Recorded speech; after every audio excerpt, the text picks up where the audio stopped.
அபார கருணா சிந்தும் ஞானதம் சாந்த ரூபிணம் ஸ்ரீ சந்திரசேகர குரும் பிரணமாமி உதான்வகம் ஸ்ரீ குருபியோ நமக குருவே சரணம். கோபுரம் டிவி நேயர்களுக்கு பக்திபூர்வமான வணக்கங்கள். மகா பெரியவா அற்புதங்கள் தொடரில் மகான் தன் பக்தர்களை எந்த ரூபத்திலெல்லாம் வந்து ஆட்கொள்கிறார், பக்தர்களே எதிர்பார்க்காத வர்ணம் அந்த மகான் வந்து நம் மகா பெரியவா வந்து எவ்வளவு பெரிய பிரச்சனைகளிலிருந்தெல்லாம் தன் பக்தர்களை அழைச்சிண்டு வெளியே கூட்டிகிட்டு வந்திருக்காருன்னு பார்த்துருக்கோம். சில பேருக்கு தீராத கேள்விகள் இருக்கும், அந்த கேள்விகளுக்கு பதில் இருக்காது. சில பேருக்கு தீராத பிரச்சனைகள் இருக்கும், அந்த பிரச்சனைகளுக்கு தீர்வு இருக்காது. சிலருக்கு ஆன்மீக நாட்டம் இருக்கும். அவர் எந்த நாட்டை சேர்ந்தவராக இருந்தால் என்ன, எந்த மதத்தை சார்ந்தவராக இருந்தால் என்ன, அந்த ஆன்மீகம் சார்ந்த அந்த ஒரு கேள்விக்கு பதில் எங்கே கிடைக்கும்னு யோசிச்சுட்டே இருப்போம். இது நம்முள் பலருக்கும் அந்தந்த காலத்திற்கேற்றவாறு இருந்திருக்கலாம் இந்த கேள்வி. இதற்கான பதில் எப்படி கிடைக்கும் என்று பார்த்தால், குருநாதரின் ஆசிகள் இருந்தால்தான், குருநாதர் மனது வைத்தால்தான் எந்த கேள்விக்குமான பதில் கிடைக்கும். அவரை நாம் நினச்சிக்கணும். நம்முடைய குரு யாராக இருந்தாலும் சரி, ஒரு குருவை பிரத்யேகமாக ஏற்றுக்கொண்டு அவரிடத்தில் சரணாகதி செய்து அவரை நாம் நம்பிண்டே இருந்தோம்னா நமக்கான அந்த பக்குவம் அடைந்த உரிய காலம் வரும்பொழுது பதில் கிடைச்சிடும் இல்லையா? அதுதானே உண்மை. இப்படித்தான் இன்று நாம் பார்க்க போகும் ஒரு அனுபவம். இதிலிருந்து நமக்கு இன்னும் ஒரு சிறப்பான விஷயம் கூட மீண்டும் மீண்டும் புலப்படுகிறது. நாம் மகா பெரியவாளை சென்று தரிசிக்கணும். அது தேனம்பாக்கமாக இருந்தாலும் சரி, ஒருக்கியாக இருந்தாலும் சரி, சுவாமியின் அதிஷ்டானமாக இருந்தாலும் சரி, அவர் சங்கல்பம் இருந்தால்தான் அது நடக்கும். அவருக்கு தெரியாமல் ஒன்றுமே நடக்காது என்பதை நமக்கு உணர்த்தும் ஒரு அற்புதம் தான் என்று நாம் காணவிருக்கிறோம். இத்தாலியில் ஒரு அன்பர், ஒரு நடுத்தர குடும்பம் தான், ரொம்ப பணக்காரர் கிடையாது, மிடில் கிளாஸ் தான். அவர் தினமும் வேலை பார்த்து சம்பாதித்து தான் தன்னையும் தன்னை சார்ந்தவர்களையும் கவனித்துக் கொள்கிறார். இவருக்கு இந்த ஃபிலாசபின்னு சொல்லுவோம் இல்லையா, அதில் நல்ல ஆர்வம். என்ன செய்கிறார், கொஞ்சம் பணத்தை சேர்த்துண்டு அவருடைய ஊரிலேயே இருந்த ஒரு கல்லூரியில் சேர்ந்து ஃபிலாசபி அதை பிரதான கல்வியாக எடுத்துக்கொண்டு அதில் ஒரு BA MA வரைக்கும் படிச்சுட்டார். நல்லா படிச்சுட்டார். எல்லாத்தையுமே தெரிஞ்சுட்டதா ஒரு எண்ணம் அவருக்கு. ஆனாலும் எல்லாத்தையும் படிக்கிறோம், சரி கரெக்டு, இதை நாம் உணர்வு பூர்வமாக எவ்வாறு தெரிந்து கொள்வது? நாமளுமே சரி இந்த கதையெல்லாம் படிக்கிறோம், புராணமெல்லாம் படிக்கிறோம், ராமாயணம் வாசிக்கிறோம், சுந்தரகாண்டத்தை ரொம்ப அருமையாகவே வாசிப்போம், மனமுருகி பிரார்த்திப்போம், எல்லாமே சரி. ஆனால் அந்த உணர்வு பூர்வமாக நாம் ஒரு விஷயத்தை தெரிந்து உணர்ந்து கொள்வது என்பது எப்படி சாத்தியமாகும்? இந்த கேள்வி அவருக்கு இருக்குது. புக்கை பார்க்குறோம், ஒவ்வொரு பக்கமாக புரட்டுறோம், ஒவ்வொரு விஷயமாக தெரிஞ்சுக்கிறோம், உள்ளுக்குள்ளே சேர்த்துக்கிறோம். இது நாம் அறிந்து கொள்வது, தெரிந்து கொள்வது. ஆனால் உணர்ந்து கொள்வது என்பது அதற்கும் ஒரு நிலை மேல் இல்லையா? அது யாரால் முடியும்? மகான்களால் முடியும். ஏன்? அவர்கள் பிரத்யேகமாக அந்த பகவானையே நினச்சிண்டு, பகவானையே தியானம் பண்ணிண்டு, ஒரே ஒரு பரம்பொருள்தான் என்ற எண்ணத்தோடு அவர்கள் இருக்கும் பொழுது அவர்களுக்கு சுபாவத்திலேயே அந்த நிலை வந்துடுறது. நாம் வெறும் படிச்சுட்டே இருந்தால் எப்படி அந்த எண்ணம் வரும்? சரி, இப்போது இதற்கான பதில் மகான்களிடத்தில் தான் கிடைக்கும் என்பதை இவர் தெரிஞ்சுக்கிறார். தெரிஞ்சுண்டு அப்படியே பார்க்குறார், தேடுறார், புரட்டுறார். எந்த தேசத்தில் மகான்கள் அதிகம்? இந்த சனாதன தர்மமானது எங்கேருந்து உதிக்கிறது? நம் பாரத தேசத்திலிருந்து தான் உதிக்கிறது. அப்பொழுது நாம் அந்த பாரத தேசத்திற்கு தான் செல்ல வேண்டும். அங்கு நாம் சென்றோம் என்றால் ஏதோ ஒரு பதில் எப்படியாவது கிடைச்சிடும் அப்படிங்கிற எண்ணத்தோடு நாம் இந்த பாரத தேசத்திற்கு வந்தால்தான் இந்த கேள்விக்கான பதில் கிடைக்கும் என்பதை நன்கு தெரிந்து கொள்கிறார். என்ன பண்ணுறார், மாதம் அவர்களுடைய அந்த கரன்சி இருக்கு இல்லையா, அவர்களுடைய அந்த பண மதிப்பில் 100 சேர்த்து வைக்கிறாருங்க. இப்படியே பல மாதங்கள், சில ஆண்டுகள் உருண்டு ஓடுகிறது. ஒரு கணிசமான தொகை அவர் கையில் இருக்குது. இந்த பணத்தை எடுத்துக்கொண்டு நேர இத்தாலியிலிருந்து ஃப்ளைட் ஏறுறார். விமானம் மூலமாக இறங்குகிறார் தில்லிக்கு. அப்படியே டெல்லி இறங்கிட்டு இப்போ எங்கே போகிறதுன்னு தெரியல. அவர் வரும்பொழுது நல்ல குளிர் வேறு. அப்படியே வெளில வந்தார். அந்த ஊரில் தான் இந்த மசாலா சாய் இதெல்லாம் ரொம்ப ஒரு ஃபேமஸ் இல்லையா? அப்படியே ஒரு டீயை வாங்கி பருகிறார். அப்படி பருகிட்டு இங்கேருந்து எங்கே போகலாம்னு யோசிச்சுட்டே இருக்கும்பொழுது அந்த போர்டை பார்க்குறார். எந்த விமானம் எத்தனை மணிக்குன்னு வரும் இல்லையா? அந்த போர்டில் பார்த்தா அன்று பம்பாய்க்கு செல்ல இருந்த விமானம் கேன்சல் ஆகிருக்கு, அந்த விமானம் அன்று செல்லவில்லை என்ற செய்தி வருகிறது. ஆஹா, நம்ம இந்தியாவில் டெல்லிக்கு அப்புறம் பம்பாய் பெரிய ஊருன்னு அங்கே போகலான்னு பார்த்தோமே, இப்போ அந்த ஊருக்கு விமானம் இல்லையே அப்படின்னு யோசிச்சுட்டு அடுத்த வண்டி சென்னைக்கு தயாராக இருக்குது அப்படின்னு போடவே நேராக அங்கே போய் இந்த ஆஃபீஸில் போய் சென்னைக்கு செல்ல வேண்டியதற்கான ஒரு பயணச்சீட்டை பெற்றுக்கொள்கிறார். சென்னை விமானத்திற்காக அவர் காத்து கொண்டிருக்கிறார். அப்படியே நேரம் மாறுது. அங்கேருந்து கிளம்பி நேராக சென்னைக்கு வரார். இப்போ இவர் சென்னை வரும்பொழுது மாலை பொழுதுக்கு மேலே ஆயிடுத்து. இப்போ அப்படியே பொறுமையாக வெளில வரார். அந்த ஒரு 4 மணின்னு வச்சுக்கலாமே, அப்படியே பொறுமையாக வெளில வரார். இப்போது வெளியில் வந்துட்டு வெளியில் நிறையா அந்த டீ கடைகள் சின்ன சின்ன கடைகள்லாம் இருக்குது விமான நிலையத்திற்கு வாசலில். அங்கே வந்து நிற்கிறார். இப்போ என்ன பண்ணலாம், எங்கே போகலாம் என்பதை இப்பொழுது வரை அவர் தீர்மானிக்கவில்லை. யாரை பார்க்கணும்னு தீர்மானிக்கலை. இப்போது நாம் போய் இந்த ரோட்டில் நிற்கும் பொழுது இந்த ஆட்டோ ஓட்டுபவர்கள், இந்த டாக்ஸி ஓட்டுபவர்கள்லாம் வருவார்கள் இல்லையா? எங்கே போனோம்னு கேட்டுகிட்டே வருவா இல்லையா? அது மாதிரி அவர் நிற்கும் பொழுது ஒரு டாக்ஸி டிரைவர் ஒருத்தர் சார் எங்கே போனோம்னு கேட்டுட்டே வர இவர் உடனே கேட்குறார், எனக்கு ஒரு பெரிய மகாராஜா பார்க்கணும், I want to see a saint, where should I go அப்படின்னு கேட்கிறார் அவருடைய ஆங்கிலத்தில். நம்முடைய இந்த டாக்ஸி ஓட்டுநர் இருக்கார் இல்லையா, அவருடைய ஆங்கிலத்தில் இவர் பதில் சொல்கிறார். There is a town called Kanchipuram, there is a big saint, you can go there அப்படின்னு இவர் சொல்லிட்டார். உடனே இவர் பதிலுக்கு will you take me there, நீ என்னங்க அழைச்சிட்டு போவியோ அப்படின்னு இந்த டிரைவர்கிட்ட கேட்க இந்த ஓட்டுநரும் yes but 2500 rupees you need to give அப்படின்னு சொன்னார். அன்று நம் மீனம்பாக்கத்திலிருந்து காஞ்சி செல்வதற்கு 2500 ரூபாய் அன்று ஆகி உள்ளது போலும். அவர் கரெக்டாக சொல்லவே ஓகே அப்படின்னு இவரும் சரின்னு சொல்லி அதில் ஏறி உட்காந்துக்கிறார். நேர வண்டி புறப்படுறது சென்னையிலிருந்து காஞ்சி நோக்கி. இப்போது இதில் ஒரு முக்கியமான விஷயம் என்னதுன்னா, இந்த இத்தாலிய அன்பருக்கு எங்கே போகிறோம், யாரை பார்க்க போகிறோம் எதுவுமே தெரியாது. காஞ்சிக்கு செல்ல போகிறோம் என்ற எண்ணத்தில் அவர் அங்கிருந்து கிளம்பவில்லை. இது ஒரு முக்கியமான விஷயம். இப்பொழுது பெரியவாளோ காஞ்சி ஸ்ரீமடத்தில் இல்லை, அவர் தேனம்பாக்கத்தில் இருக்கிறார்.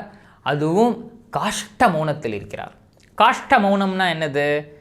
மௌனமாக இருப்பது மௌன விரதம், வெறும் மௌனமாக குரலே வராமல் பேசாமல் இருப்பது. காஷ்ட மௌனம் என்றால் பேசாமல் மட்டும் இருப்பது கிடையாது, எந்த விதமான செய்கையும் இல்லாமல் தவத்தில் இருக்கும் ஒரு முனிவரை போல் ஒரு சிலையை போல் அமர்ந்திருப்பது. அதற்கு பெயர் காஷ்ட மௌனம். எந்த ஒரு மூமெண்ட்னு சொல்லுவோம் இல்லையா, எந்த ஒரு அசைவும் அவர்களிடத்தில் இருக்காது.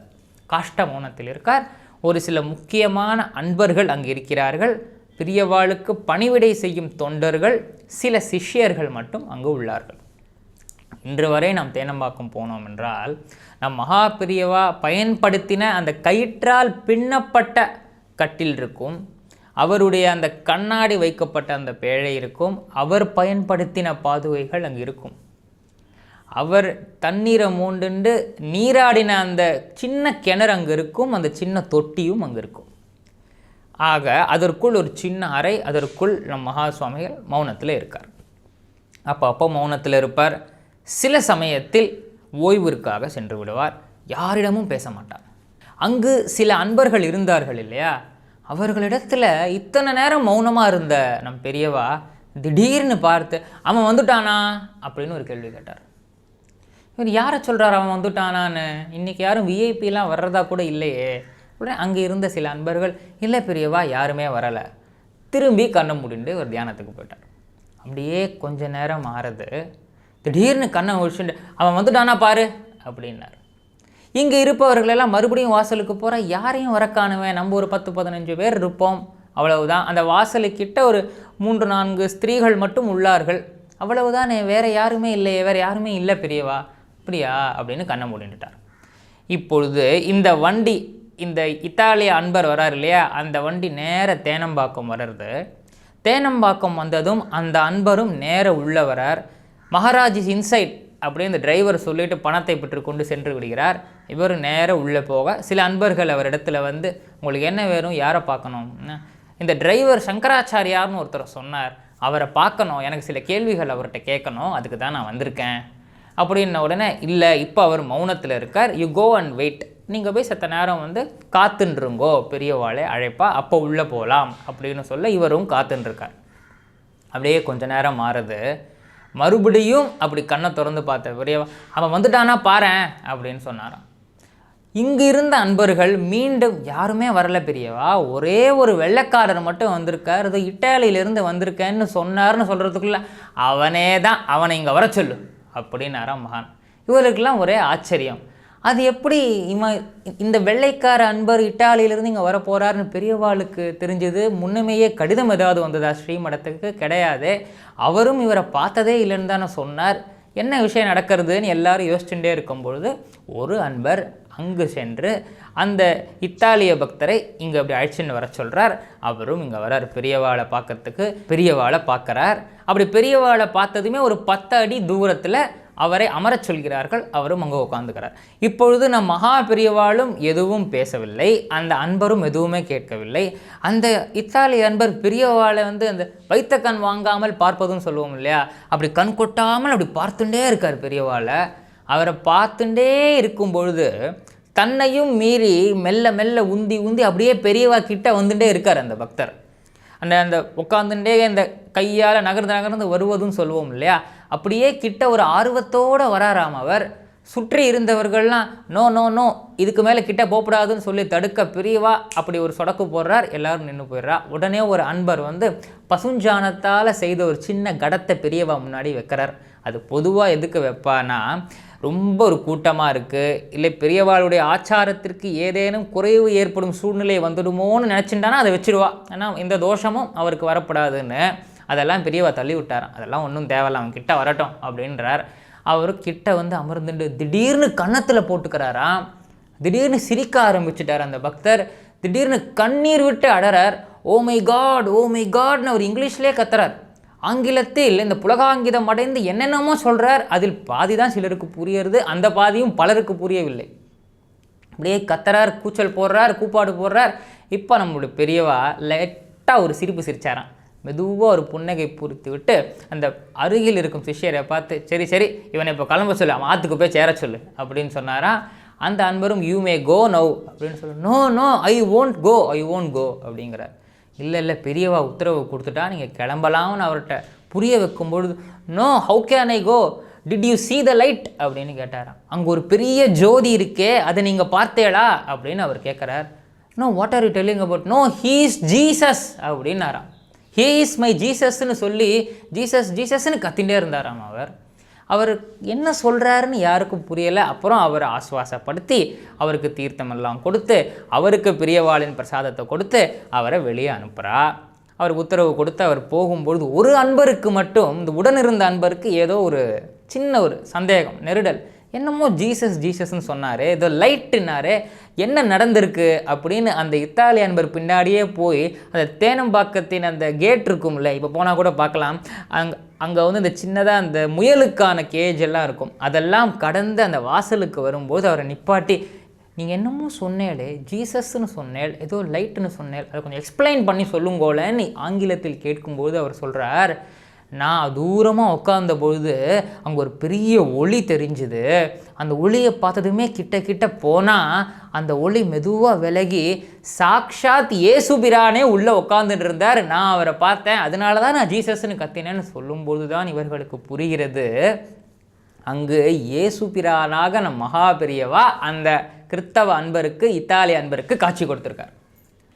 இப்போது இவர் எவ்வளவோ கேள்விகளை கேட்டுண்டு வந்தார் இல்லையா, கேட்கணுங்கிற அந்த எண்ணத்தோடு அந்த முனைப்பாடோடு வந்தார் இல்லையா, எந்த கேள்விகளுமே இவர் கேட்கவில்லை, அவர் சொல்லவில்லை. ஆனால் குறிப்பால் உணர்த்தி இருக்கிறார் மாபெரும் அத்வைத்த கொள்கையை இல்லையா. எந்த உருவத்தில் இருந்தால் என்ன, எந்த நிலையில் இருந்தால் என்ன, பரம்பொருள் என்பது ஒன்றே. எவ்வளவு அழகாக உணர்த்தியிருக்கிறார் நம்ம மகா பெரியவா. ஆக நாம் பெரியவாளை நினச்சிண்டு அவரை பார்க்கணுங்கிற அந்த எண்ணம் வந்துட்டாலே போதும், நாம் வந்து அவரிடத்தில் என்னென்ன கேட்க வேண்டுமோ அதற்கான பதிலோடு அருளோடு தயாராக இருக்கிறார் நம் சுவாமிகள். சக்ருத் ஸ்மரண மாத்திரேன பவரோக விநாசகே சந்திரசேகர பாதாப்சே வாசேதாம் ஹிருதிமே சதா.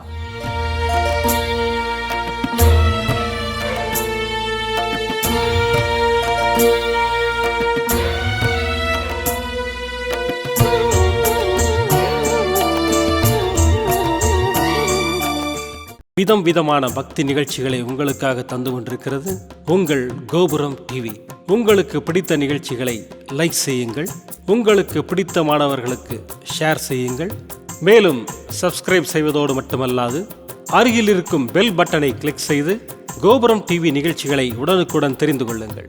மற்றும் ஒரு மகிழ்ச்சியான செய்தி, கோபுரம் டிவி ஆப்பை கூகுள் பிளே ஸ்டோரில் ஃப்ரீ டவுன்லோட் செய்து கோபுரம் டிவி நிகழ்ச்சிகளை தொடர்ந்து கண்டுகளியுங்கள், பாருங்கள், ரசியுங்கள், பரவசமடையுங்கள். கோபுரம் டிவி.com பக்தி பக்திமயம்.